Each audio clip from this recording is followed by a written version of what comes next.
Yes guys S, ಕೊನೆಗೂ ಗೆದ್ಬಿಟ್ವಿ ನಾವು. Super match, ಏನು ಮ್ಯಾಚ್, ಸಕ್ಕತ್ತಾಗಿತ್ತು ಮ್ಯಾಚು ಮಾತ್ರ. ನನಗೆ ನಿಜವಾಗ್ಲೂ ನಂಬಿಕೆ ಇರಲಿಲ್ಲ ಮ್ಯಾಚ್ ಗೆಲ್ಲುತ್ತೆ ಅಂತ. ಯಾಕಂದರೆ ಅವರು ಕ್ಯಾಪ್ಟನ್, ಸೌತ್ ಆಫ್ರಿಕಾ ಕ್ಯಾಪ್ಟನ್ ಸಕ್ಕತ್ತಾಗಿ ಆಡ್ತಿದ್ರು. ನಮ್ಮ ಪಕ್ಕ ಸೋಲುತ್ತೆ ಅಂತಲೇ ಇದ್ದಿದ್ದು.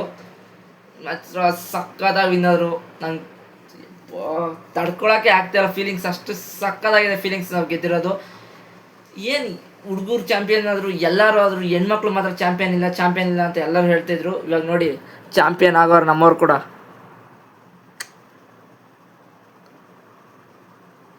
ಇದೊಂದು ಬೇಕಿತ್ತು ನನಗೆ. ಯಾಕೋ ಈ ಪಕ್ಕ ಇವರು ಯಾರೋ ನಮ್ಮ captain, India captain Harmanpreet Kaur ಅವರು ಪಕ್ಕ ರಿಟೈರ್ ಕೊಡೋಕ್ಕೆ ಸಾಧ್ಯತೆ ಇದೆ. ಯಾಕಂದರೆ ಇದೇ ಲಾಸ್ಟ್ ಮ್ಯಾಚು ಅಂತ ಎಲ್ಲ ಹೇಳ್ಕೊಂಡು ಬರ್ತಾ ಇದ್ರು. ಇದು ಅವರು ನಮಗೆ ಸೈಕ್ ಆಗೋ ಥರ ಆಡೋರು ಇವತ್ತು. ಸಕ್ಕತ್ತಾಗಿತ್ತು ಮ್ಯಾಚು. ಎಷ್ಟು ಟೈಮ್ ಎಷ್ಟು ಇವಾಗ ನಿದ್ದೆ ಬರೋಕ್ಕೆ ಬಿಟ್ಟಿಲ್ಲ ಅಂದರೆ 12 ಗಂಟೆ ಆದ್ರೂ ಲೆಕ್ಕ ಹಾಕೊಳ್ಳಿ ಎಷ್ಟು ಚೆನ್ನಾಗಿರ್ಬೋದು ಮ್ಯಾಚು ಅಂತ. ಒಂದು ಸೌತ್ ಆಫ್ರಿಕಾ ನೋಡಿದ್ರೆ ಏನು ಬೇಜಾರಾಗುತ್ತೆ ಅಂದರೆ ಕಪ್ ಗೆದ್ದಿಲ್ಲ ಅಂದ್ರೆ ಒಂದೇ ಒಂದು ಬೇಜಾರಾಗುತ್ತೆ. ಯಾವುದೇ ಫಾರ್ಮೆಟ್ ಫೈನಲ್ ಗಂಟೆ ಬರ್ತಾವ್ರೆ ಕಪ್ ಗೆಲ್ಲ, ಆದರೆ ನಮ್ಮ ಇಂಡಿಯಾ ಗೆಲ್ಲೇಬೇಕಾಗಿತ್ತು, ಗೆದ್ದರು. ಸಕ್ಕತ್ ಫೀಲಿಂಗ್ ಐತೆ ಇವತ್ತು ಮಾತ್ರ. ಸಕ್ಕತ್ ಇಷ್ಟ ಆಯ್ತು ಇವತ್ತು ಗೆದ್ದಿದ್ದು ನಮ್ಮವರು.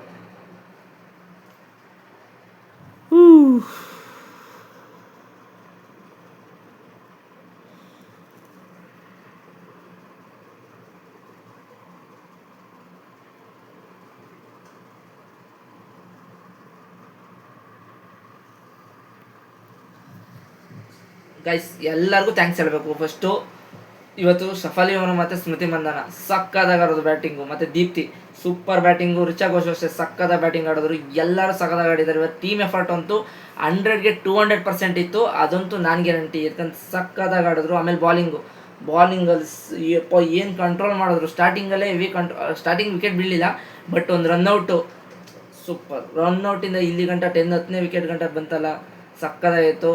ಸ್ಪೆಷಲ್ ಥ್ಯಾಂಕ್ಸ್ ಹೇಳಬೇಕಾಗಿರೋದು ಬಾಲಿಂಗಲ್ಲಿ ಶಫಾಲಿ ಅವ್ರ ಮಗೆ. ಬಂದ ತಕ್ಷಣ 2 ವಿಕೆಟ್ ಟಕ ಅಂತ ಕೊಟ್ಟರು.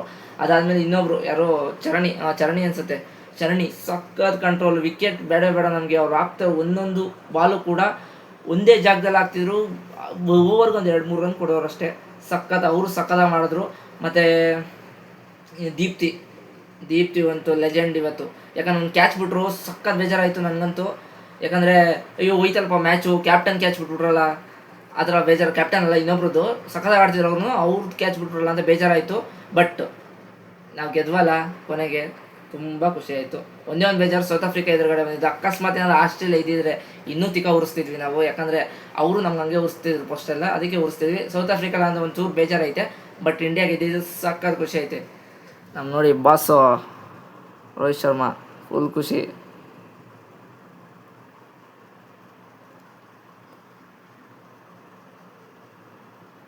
ಏನು ಗೊತ್ತಾ, ಮ್ಯಾಚ್ ಇನ್ನೇನು ಒಂದು 8 ವಿಕೆಟ್ ಬೀಳ್ತು. 8 ವಿಕೆಟ್ ಬೀಳಿದಾಗ ಗಣೇಶನ್ ಸಾಂಗ್ ಹಾಕಿದ್ರು. ಎಲ್ಲರೂ ಜೋಶ್ ನೋಡ್ಬೇಕಾಯ್ತು ನೀವು ಅಲ್ಲಿ ಇದ್ದವ್ರನ್ನ ನೋಡಿ. 12 ಗಂಟೆ ಆದರೂ ಆ ಜೋಶಲ್ಲಿ ಕೂತವ್ರಲ್ಲ ಅವರು. ಆ ಸಾಂಗ್ ಬಂದಿದ್ಕು ನಾವು ಗೆದ್ದಿದ್ಕು ಆಹಾ ಸಕ್ಕತ್ ಫೀಲಿಂಗ್ಸ್ ಇವತ್ತು ಮಾತ್ರ. ಅದು ಹೆಣ್ಮಕ್ಳು ಹೆಡ್ಸ್ ಆಫ್. ಇನ್ನು ಮುಂದಿನ ವರ್ಷದಿಂದ ಹೆಣ್ಮಕ್ಳು ಕ್ರಿಕೆಟ್ ನೋಡೋ ವ್ಯೂವರ್ಶಿಪ್ಪು ಪಕ್ಕಾ ಜಾಸ್ತಿ ಆಗ್ತಾ ಹೋಗುತ್ತೆ, ಅದಂತೂ ನಾನು ಗ್ಯಾರಂಟಿ. ಯಾಕಂದರೆ ಇಷ್ಟು ಚೆನ್ನಾಗಿ ಪರ್ಫಾರ್ಮೆನ್ಸ್ ಮಾಡಿ ಯಾರು ನೋಡಲಿಲ್ಲ ಅಂದರೆ ಸ್ಟೇಡಿಯಮಲ್ಲಿ ಬರೀ 2-3 ಜನ ಅಂತೂ ಇರೋದಿಲ್ಲ, ಅದಂತೂ ನಾನು ಗ್ಯಾರಂಟಿ. ಹಿಂಗೆ ಹೇಳ್ತಾ ನಾನು 2 ಮಾತು ಮುಗಿಸ್ತಾ ಇದ್ದೀವಿ. ಅಕಸ್ಮಾತ್ ಏನಾದ್ರು ನಾನು ಇವಾಗಲೇ ವೀಡಿಯೋ ಅಪ್ಲೋಡ್ ಮಾಡಿದ್ರೆ ತಮ್ನೇಲ್ದು ಚಾಂಪಿಯನ್ಶಿಪ್ ತಂದ ತಮ್ನೇಲ್ ಬರೋದಿಲ್ಲ, ಯಾಕಂದ್ರೆ ನಾರ್ಮಲ್ ತಮ್ನೇಲ್ ಮಾಡಾಕ್ಬಿಡ್ತೀನಿ. ಬಟ್ ಅಕಸ್ಮಾತ್ ಇನ್ನೊಂದು ವೀಡಿಯೋ ಮಾಡಬೇಕು ಅಂದರೆ ಮಾಡಾಕ್ತೀನಿ. ಯಾಕಂದರೆ ಅಷ್ಟು ಜೋಶಲ್ಲಿದ್ದೀನಿ ಇವತ್ತು. Thank you so much guys.